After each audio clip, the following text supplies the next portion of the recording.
My Algorithm Reactions, hosted by me, Freddie Robbins II. Down the rabbit hole we go.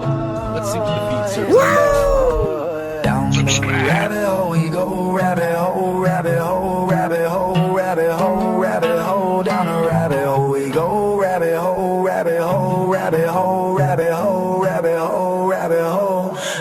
Hey, when did the Rothschilds come to America? Officially, they really started making noise about 1837. That was our first big crash. And what about after that? When they got here, what did they start doing?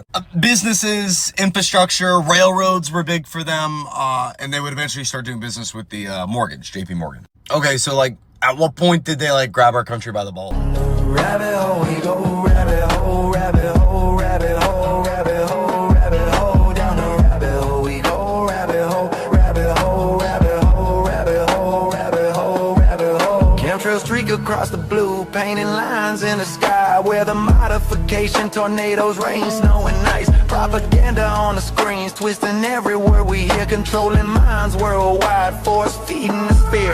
Memories change overnight, Mandela effect at play.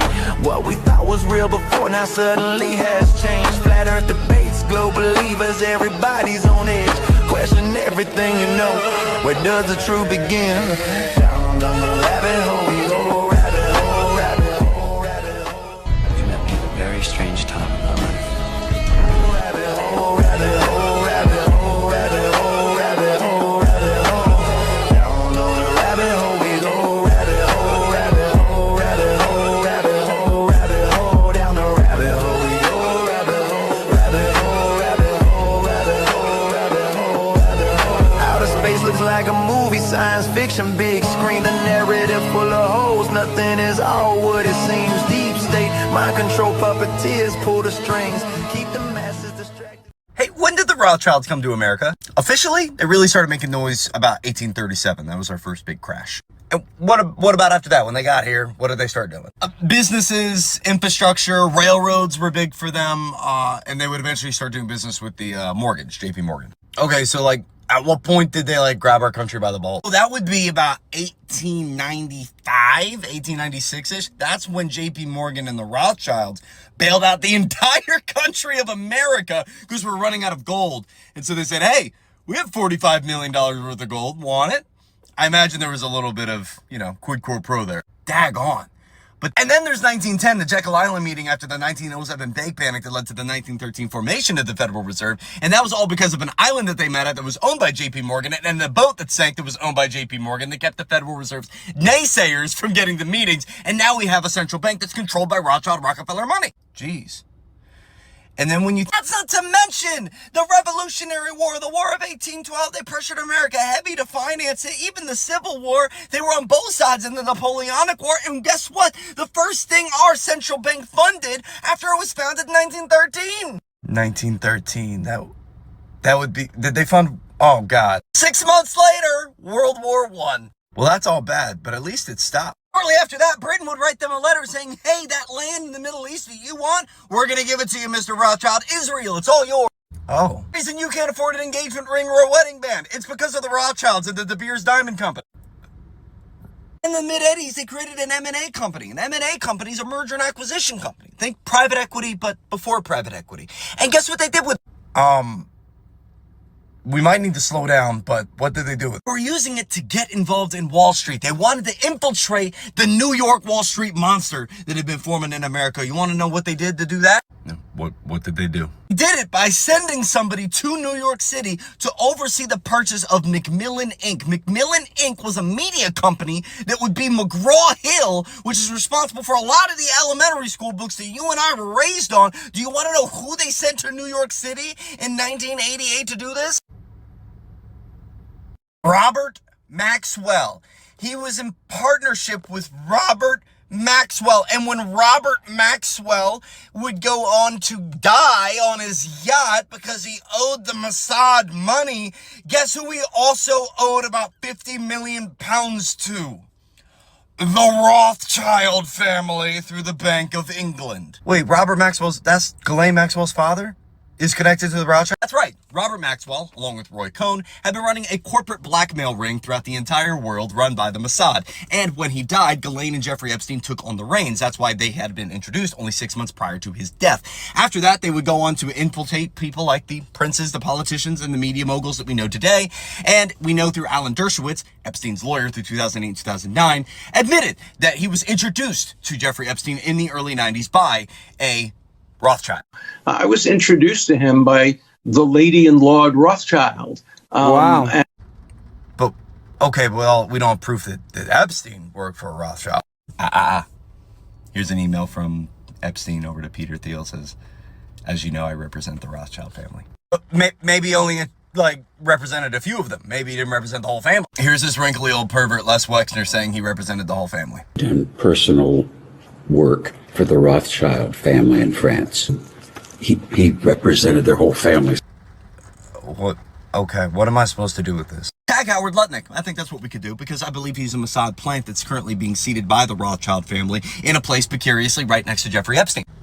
But all because he's his neighbor? Like, he just maybe bought the home on Zillow. He didn't. He bought the home in 1998 from the Comet Trust, which was run by the son of the World Jewish Congress founder and World Zionist Foundation organizer. Also before that, it was owned by Jeffrey Epstein himself. Well, just because he owned it doesn't mean, it was his house or anything like that, or ever lived there, or, that.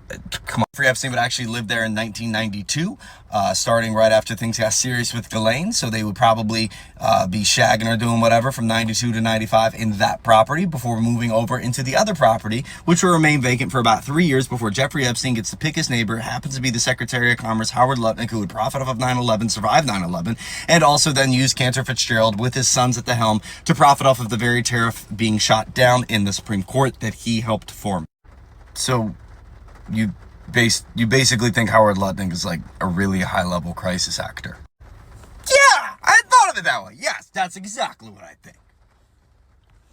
What a liar. Lutnick the liar, that's what I call him.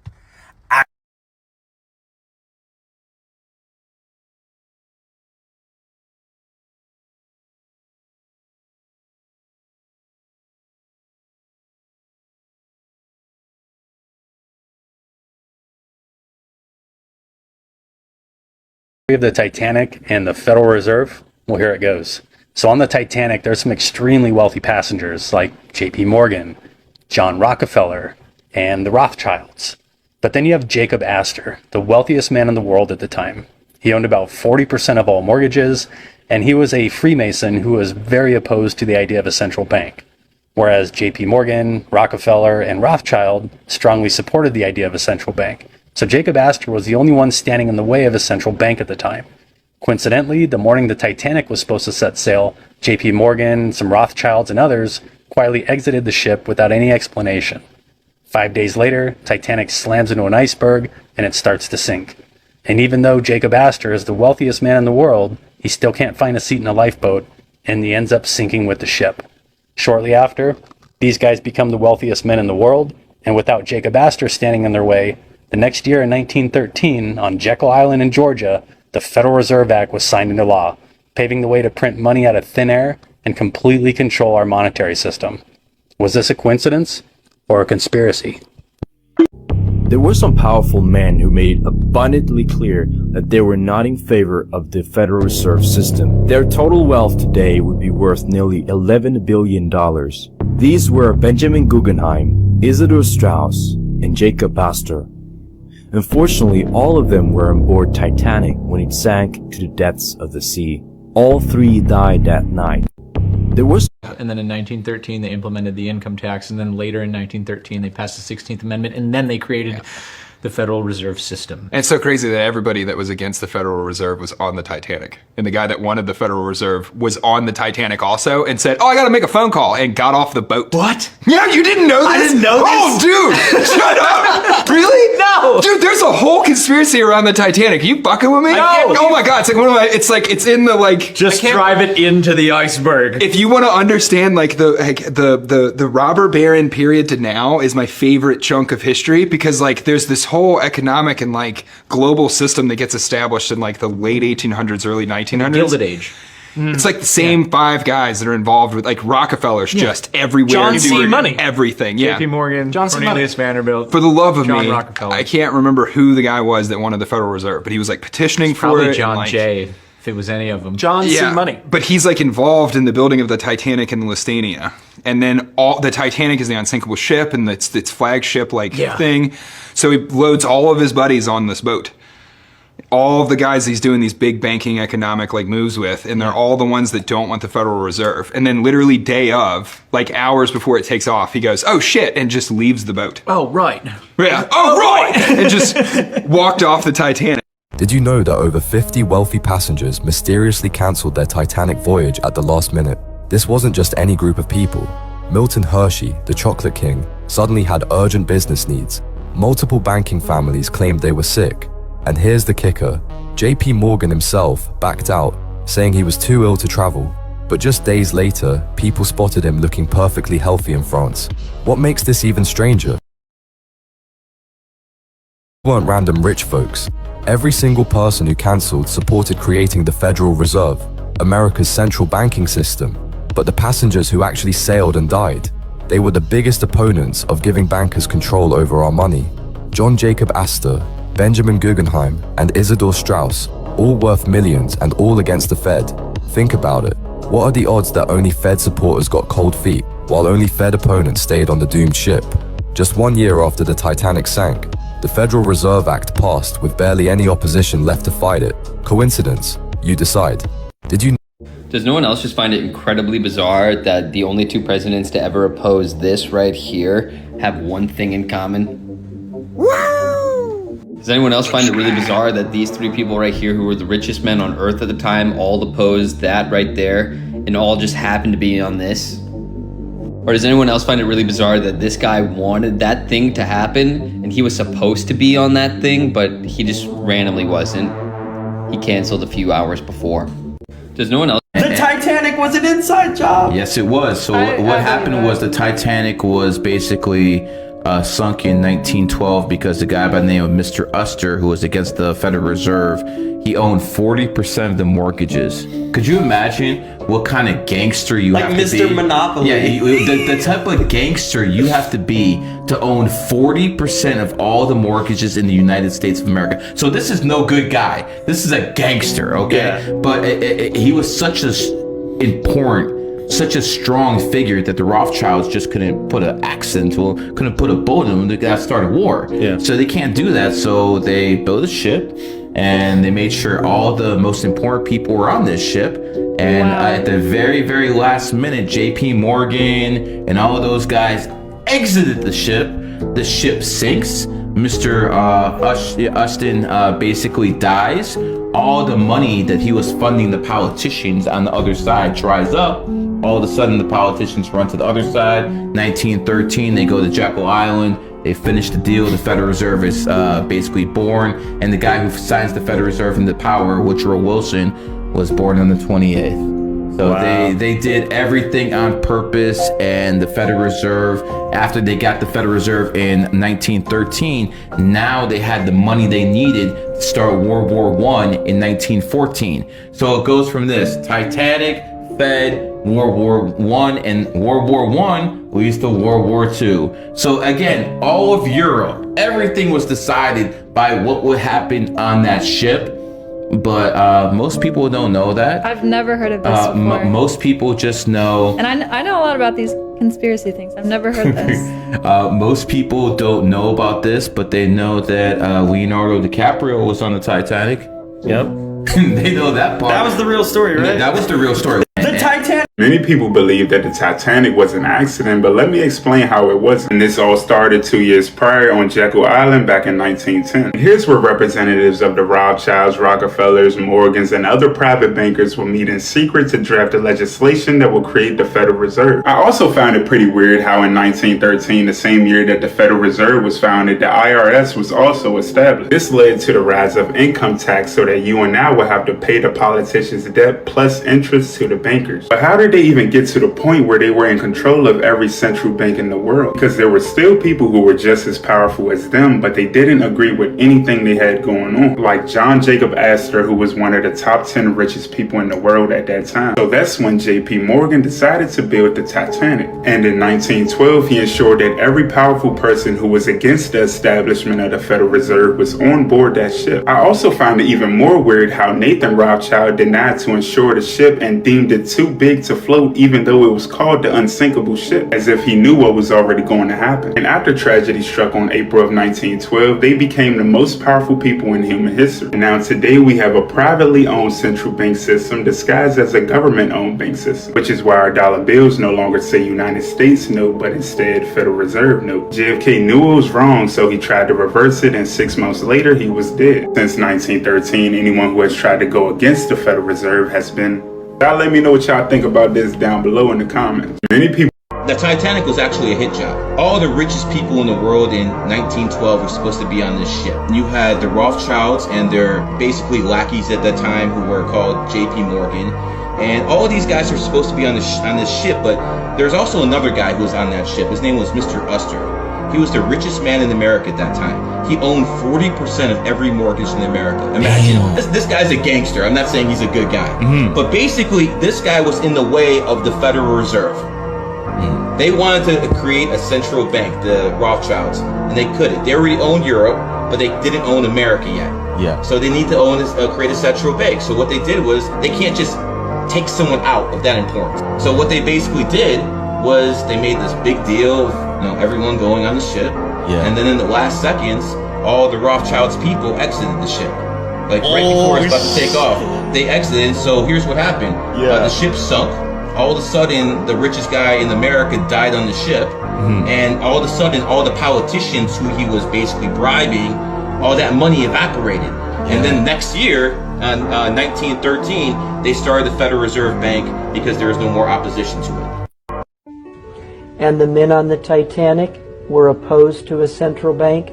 They had to die. Among those were John Jacob Astor, Isidor Straus, Benjamin Guggenheim, and a host of other millionaires who were opposed to a central bank in America. Therefore, they had to be taken out of the way. And they were on the Titanic. The company building the ship was owned by J.P. Morgan, who was himself an agent of the Rothschilds family, the Rothschilds being the bankers for the Pope and the Vatican. The main Jesuit targets were brought on board. The captain of the ship was Edward John Smith. It appears from his actions that Captain Smith was a Jesuit coadjutor, that is, a Jesuit who has taken the oath but does not wear the robes. A coadjutor blends into the scenery and never looks like a Jesuit priest. It is a veteran sea captain, Edward Smith, who orders the ship to travel through an 80-square-mile ice field at full speed on a moonless night. There had been over 8 telegrams warning the captain of the danger. He's warned 8 times, slow the ship down, slow the Titanic down, you're going too fast. Not once stopped. Knew there was an iceberg field up ahead, knew that he should have slowed down, but didn't. And so you look and you say, how was it that this man could go headlong into a field of icebergs and not slow the ship down, not be more careful?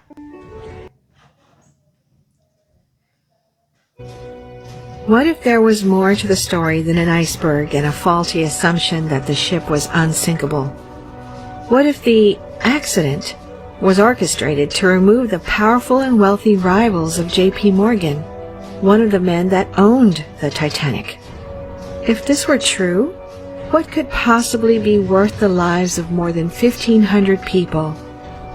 Why would he do such a thing? Is there evidence that points to such a plot? It is important to understand everything that was happening behind the scenes and all the facts before deciding whether or not this could be true. The level of influence and wealth involved is staggering, and the more questions you ask, the stranger the facts become. So, is there more to the story about the sinking of the Titanic? Who are the players and what are the facts?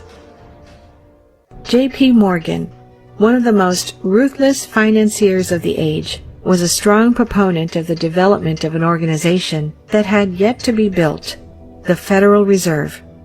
He believed that the Federal Reserve was not only a good idea, but a necessary one. He and his bank had to personally organize and oversee the bailouts of many smaller banks and businesses, using his leverage and clout to convince others to go along with his plans. He believed that a central bank system would ease the stress of the large banks that were at the mercy of bank runs caused by smaller banks and market forces. J.P. Morgan wanted a private version of the Federal Reserve as opposed to a government-controlled Federal Reserve, which was being proposed at the time by progressives in Washington. Only professionals and expert bankers should be in charge of the central bank, not government bureaucrats, thought Morgan. He was in favor of and a vocal proponent for the private Federal Reserve option. Other wealthy and influential members of society were opposed to the development of the Federal Reserve in opposition to J.P. Morgan. 3 of these people were Jacob Astor, Benjamin Guggenheim, and Isidor Straus. Isidor Straus was co-owner of Macy's department store with his brother Nathan. Benjamin Guggenheim was a wealthy Jewish-American businessman. Jacob Astor IV was the 4th generation of wealthy Astors who dealt in real estate, among other business concerns spanning the United States. Jacob Astor was the wealthiest person on the Titanic when it sunk and was, in relation to GDP, one of the richest men to ever live. These men, and many others, were opposed to the development of. Did you know that $7.4 billion worth of Federal Reserve opposition vanished in a single night? John Jacob Astor IV was worth $2.8 billion in today's money. He was the richest man on the Titanic and hated the idea of banker-controlled currency. He chose to go down with the ship. Benjamin Guggenheim was worth $3 billion today. After opposing centralized banking, he dressed in his finest evening clothes and declared he would die like a gentleman. Isidor Straus owned Macy's and was worth $1.6 billion today. He fought against monopolistic banking and refused his lifeboat seat, dying with his wife. Here's what's shocking. All 3 men had publicly spoken out against giving bankers control of America's money in the months before they sailed on that doomed ship. Their combined $7.4 billion of influence disappeared forever on April 15, 1912. Just 8 months later, the Federal Reserve Act passed through Congress with almost no resistance. Was this the most expensive assassination in history, or just a tragic coincidence?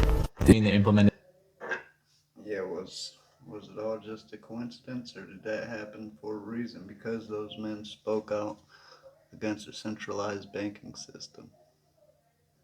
If you believe in coincidences, that's even a stretch, man. It almost seems like it was for a reason, because them men didn't want a central bank. And the question you guys ask yourself is, will they do it again with digital currency? If people oppose that? Or these data centers? It's just, where do you draw the line, man? Greed has gotten out of control in this world. We're going to take a word from our sponsors and we'll be right back. Tinfoil hat fact of the day. EMFs, electromagnetic frequencies. They're everywhere. Whether you want to believe it or not, they're real and they're affecting your health. So we at the Tinfoil Hat Factory have a hat that will protect your head. Definitely hit us up. Get 1, get 10, get them for your whole family.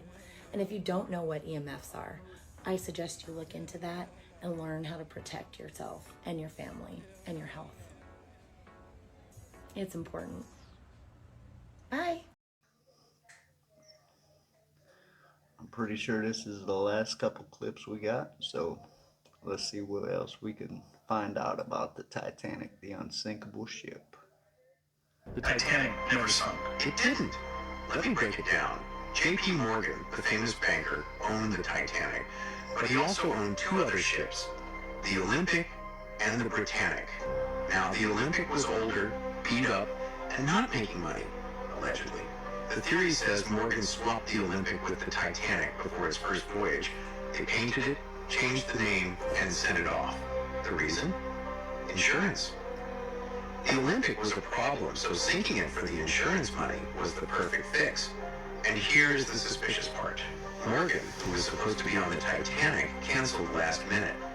But his biggest business rivals, they were on board when it sank. None of them survived. Convenient, isn't it?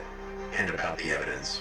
People have pointed out differences between the Titanic and Olympic that survivors noticed. Things didn't add up. So, what's the truth? Was it a tragic accident or a planned disaster to get rid of a financial problem in some competition? Maybe the real story is hidden under the ocean or buried with the secrets of history. This is just a theory, not a... They say the Titanic was a tragedy, but some believe it was a reset. April 1912, the ship sinks. On board, some of the wealthiest men in America and the strongest proponents of the centralized bank. John Jacob Astor IV, richest man in the world at the time. Isidor Straus, co-owner of Macy's, also opposed the Federal Reserve. Benjamin Guggenheim, another power player, gone. And who survived? J.P. Morgan, the man funding the ship, who cancelled his trip last minute. Just over a year later, the Federal Reserve Act is passed. Coincidence? That's the word they use when something's too big to question. You're watching Comment War 002. The Titanic was just the first domino. There you go. That's the rabbit hole about the Titanic. Look some of them names up, dates. Do some research, see if it's true or not. If it is, it's quite a big coincidence, if you ask me. But that's gonna wrap this week's show. That is about the Titanic and the central banking system, and among other things. We're gonna end this out like we do always with a verse from Billy Graham's Hope for Each Day, Words of Wisdom and Faith. Christ is King. Your kingdom is an everlasting kingdom. Psalms 145:13.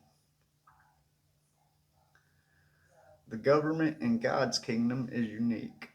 It's not a democracy where the people proven, but a Christocracy where Christ is the supreme authority. In a society of unredeemed people, democracy is only fair and equitable system. But no democracy can ever be better than the people who make it up. When citizens are selfishly motivated, the government will be inequitable. When people are dishonest, the government will be the same. When everyone wants his own way, someone is going to get hurt. But in God's kingdom, Christ is King. He is compassionate, fair, merciful, and just. When he is sovereign in men's hearts, anguish turns to peace, hatred is transformed into love, and misunderstanding into harmony. Is Christ the King of your motives and your attitudes? Hope for today. When people are worried about being mistreated, self-preservation becomes the goal. As Christ followers, we can trust that God has our backs and knows what is best. We are then free to serve him and love others better. Amen. So that's today's episode, and we hope you like it. Again, this is the Basement Made Podcast. I'm Freddie Robbins, and this is my algorithm reactions, and we'll see you next time. Peace.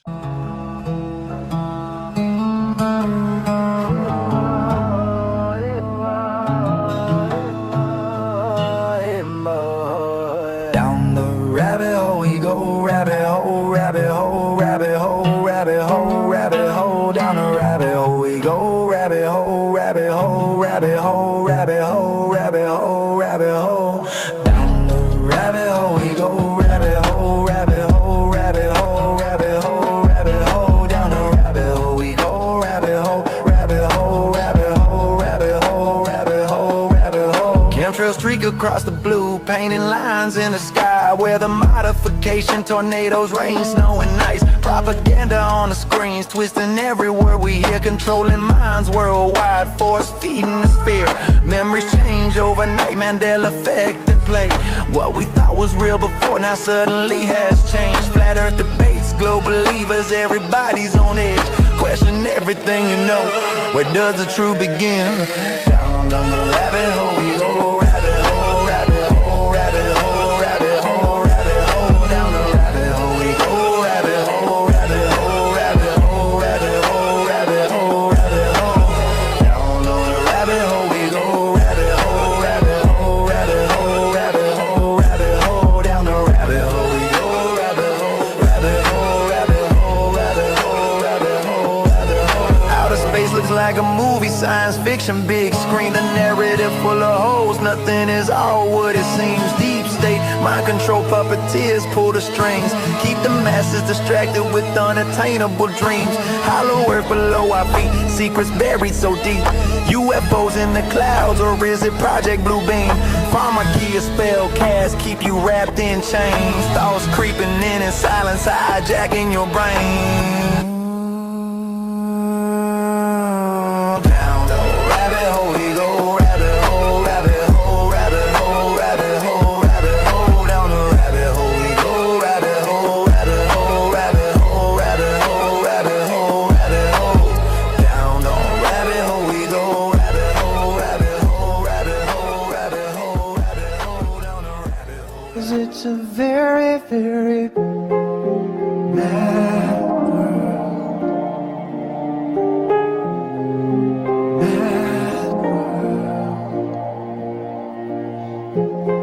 enlarging your mad world.